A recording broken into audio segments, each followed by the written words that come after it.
askan wi yeewoo ci juróom-ñaar fukk ak ñett dëkk yi nga xam ni ñoo nekk ci xeer tefesu Sandaga nekk ci biir commune bu Maka Koulibantang bëgg nañu nguur gi daal leen gestu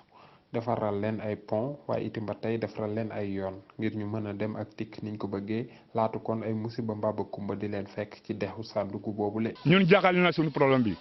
lu tax da ngay gis bu ñu wax ambulance yi ñëw balaa boobu bu ñu gaal bi mën na ci ñu traversé gaal bi ci faro bi ñu accouché 2 femmes qui sont accouchées way ci xàll bi bon c'est pas possible am na ambulance a ñëw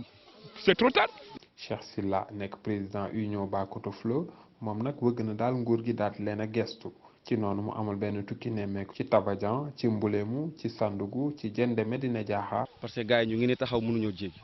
te man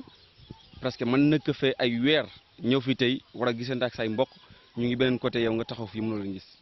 vraiment c'est tellement grave. dëkk yi nekk ci beneen côté bi amuñu hôpital te dëkk yi nekk ci côté bi tamit ñi ci ëpp amuñu hôpital donc tey gi ni pour ñu am pont wala ñu am tali c'est normal ñu am ko